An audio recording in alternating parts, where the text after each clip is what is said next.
Il y a 28 ans, l'ex-Zaïre connaissait un tournant historique dans sa marche vers la démocratie. Après 7 mois d'expédition, les troupes de l'Alliance des forces démocratiques pour la libération du Congo, emmenées par Laurent Désiré Kabila, faisaient tourner au pays la page d'un douloureux passé marqué par 32 ans de dictature. 28 ans après, les idées fortes de la révolution du 17 mai sous-tendent-elles toujours un processus démocratique? Dans chaque processus, il y a des opportunistes. Dans chaque processus, il y a des adhérents vrais, loyaux, fidèles. C'est un constat général d'Mzé. N'empêche qu'autour de lui, il a eu des gens fidèles, qui lui sont toujours aujourd'hui fidèles, en dehors du système du pouvoir. Tentative de réponse avec Godefroy Chamlesso.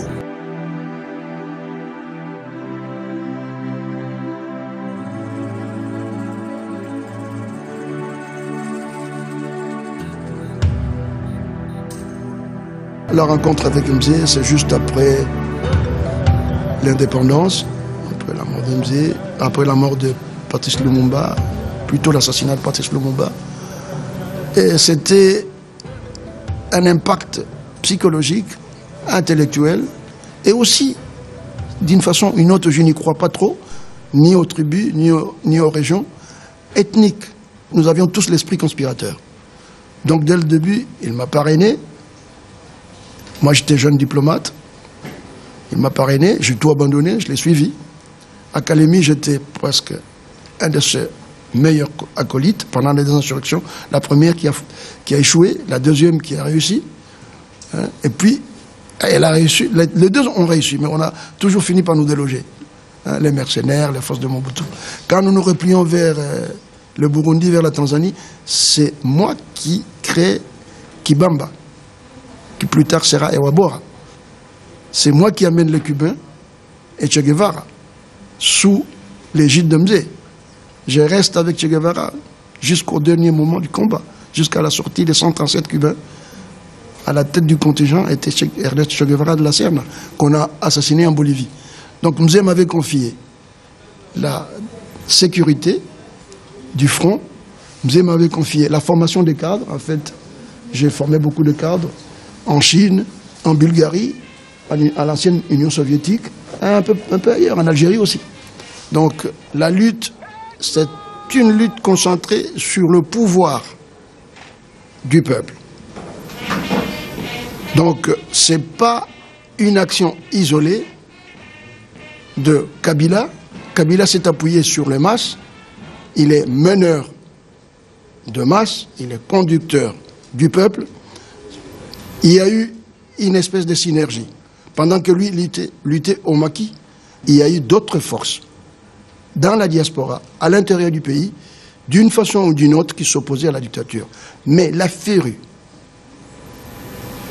la poigne que Mobutu, par ses militaires, par ses sbires, par sa police secrète, avec l'aide de l'extérieur, nommément des États-Unis, qui n'ont jamais nié, de l'Occident en général, ne pouvait pas permettre que le peuple à l'intérieur se soulève, s'indigne, sauf quelques exceptions, quand il y a eu de grabuge avec les pillages. Mais ce n'était pas un mouvement organisé du genre que Mzé Laurent Désiré Kabila avait tenu au maquis, sous contrôle de peuples, de populations de l'Est, mais toujours en regardant un peu plus loin, la nation, le Congo. Quand on commence la lutte, la dernière phase de la lutte de libération à partir de Goma, Mzé ne s'est pas limité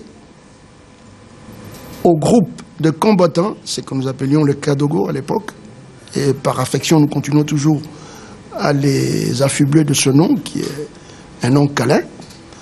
Ne s'est pas contenté simplement des groupements du Kivu, Sud Kivu, Nord Kivu, mais c'était l'ensemble du pays. Chaque fois qu'il y avait un coin, une ville, un village libéré, Mzé recruté, mobilisé, formé les combattants qui font partie aujourd'hui en majorité des forces armées congolaises. Donc si il a parlé d'un conglomérat d'aventuriers, c'est parce qu'il y a eu réellement des aventuriers. Dans chaque processus, il y a des opportunistes. Dans chaque processus, il y a des adhérents vrais, loyaux, fidèles. C'est un constat général d'Mzé. N'empêche qu'autour de lui, il a eu des gens fidèles, qui lui sont toujours aujourd'hui fidèles, en dehors du système du pouvoir. J'étais un des plus proches de Mzé dès l'adolescence, dès la mort de Lumumba, dans les MNC, dans la jeunesse MNC, dans les cartels MNC Baloubakat, au Nord Katanga et sur l'ensemble du pays. Mzé tenait à ce que tout le monde ait sa place dans ces pays. Les erreurs qui ont été commises est due plutôt aux mœurs, aux habitudes acquises pendant la dictature de Mobutu. La mentalité ne change pas du jour au lendemain. Le comportement est une chose pour ce qui est, parce qu'un être humain est biologique, social et psychologique. Donc sur le plan social, toutes les habitudes acquises devraient un jour ou l'autre sortir, se manifester. La guerre injuste et barbare qui nous est imposée imprime ses caractères d'armée de libération. Vous devez être prêts au front pour la défense de la patrie. Quand la guerre éclate, j'étais directeur de cabinet adjoint chargé des questions politiques, défense et sécurité. La guerre est provoquée par ce que nous appelons communément les anciens alliés, dont le Rwanda, l'Ouganda, principalement, évidemment, l'Ouganda, le Rwanda et même le Burundi qui nous sont rentrés dedans, qui ont occupé ce pays. Les motivations, d'abord, c'est la frustration. Leur projet était de créer un cordon sanitaire autour de leur pays. Après tous les événements de Arabimania, les génocides entre guillemets au Rwanda, nous ne les nions pas, mais nous ne savons pas les motivations et les origines. Et c'est malheureux qu'un fait si tragique arrive dans un pays avec le même peuple. Mais le fonds de commerce qui s'est levé après ça, c'est autre chose. Mais je parle simplement, pourquoi la guerre? Parce que personne ne pouvait contrôler Mzé. Parce que Mzé, c'est un grand patriote. Cet accord qui procède de la résolution 1, 2, 3, 4 du Conseil de sécurité ne peut en effet restaurer la paix dans notre région que s'il exigeait un cessez-le-feu réel et immédiat. 2. Un déploiement de forces onusiennes qui remplacerait systématiquement les troupes des pays agresseurs. 3. Un retrait sans délai et sans condition des forces non invitées. Pour l'Ouganda, c'était des visions économiques après que Mzé s'est installé au pouvoir. Le Congo, c'était la manne qui tombait du ciel. Ils voulaient nos ressources naturelles. Les Rwandais, c'était l'espace vital, sous prétexte de lutter contre les intérêts moins. Donc, regarde le progrès du Rwanda aujourd'hui, après 5 ans d'occupation du Congo, les ressources qu'ils ont eues, et le coltan et les diamants. Ok. Donc, il n'y avait plus de vision économique sur le Congo. Et quand Mzé a ordonné le départ d'abord des Angolais, qui sont nos vrais alliés, nos alliés stratégiques, après les Rwandais, et ils ont déclenché la guerre. Parce qu'ils ne pouvaient ni le contrôler, ni aspirer à avoir la mainmise sur nos ressources. C'est ça le secret. Et je vous le dis parce que j'étais envoyé par Mzé comme émissaire à tous les pays qui composent aujourd'hui la SADC, y compris le Rwanda, l'Ouganda, la Tanzanie, l'Afrique du Sud, le Mozambique, la Zambie, le Zimbabwe, la Namibie. J'ai fait tout ce parcours pour convoquer la conférence des pays du Grand Lac et amorcer un dialogue de paix. Mais ils ont saboté. Et après, ils ont déclenché la guerre. Donc c'était des visions, à la fois des ambitions politiques de contrôler Mzé. Mzé n'a pas voulu se soumettre. C'est ça son grand patriotisme. Le Congo nous appartient. Nous ne pouvons pas permettre que nos alliés, quelle que soit leur origine, quelle que soit leur proximité géographique à nous, nous gouvernent. Ainsi donc, lorsque nous sommes arrivés au pouvoir, fort de cette conviction-là, et jusqu'aujourd'hui, nous essayons de transformer nos richesses, notre monde, l'environnement économique, social, culturel, avec l'argent de notre pays. On n'a jamais reçu un seul sou d'ailleurs. Et voilà qu'ils sont mécontents.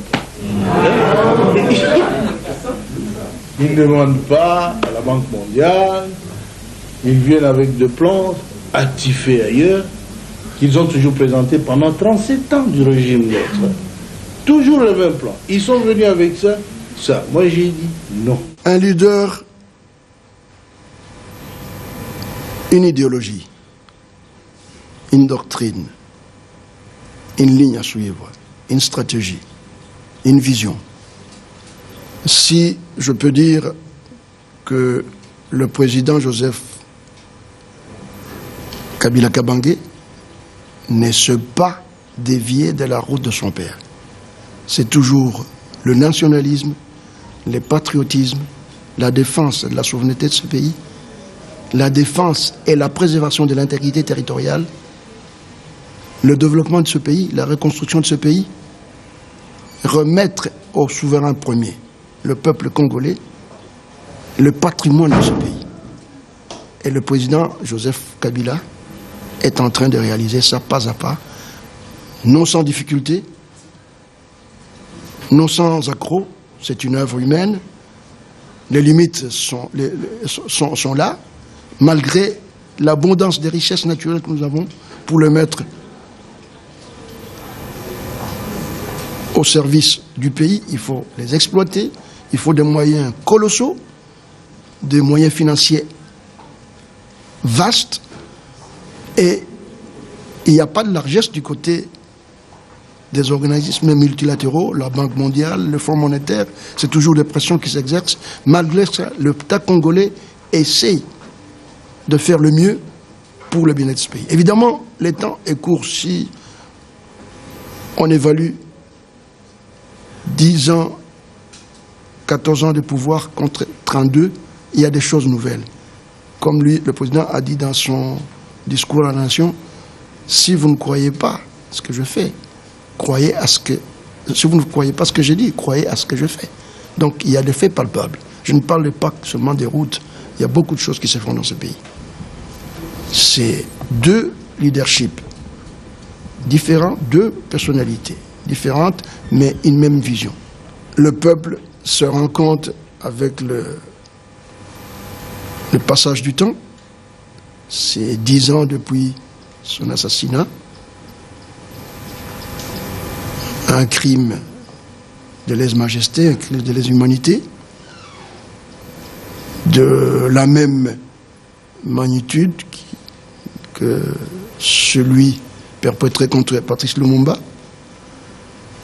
Les acquis qui restent de Mzee, c'est d'abord l'unité nationale, pour laquelle il a toujours lutté.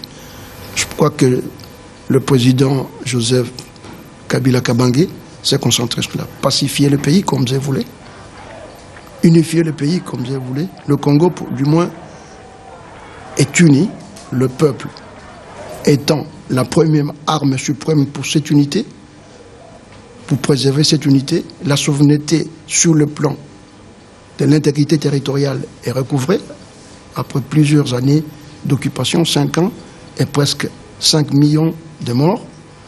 Donc, le Congolais aujourd'hui, malgré certaines poches de résistance armée par-ci par-là, par des aventuriers, le Congolais peut se déplacer d'un coin à l'autre.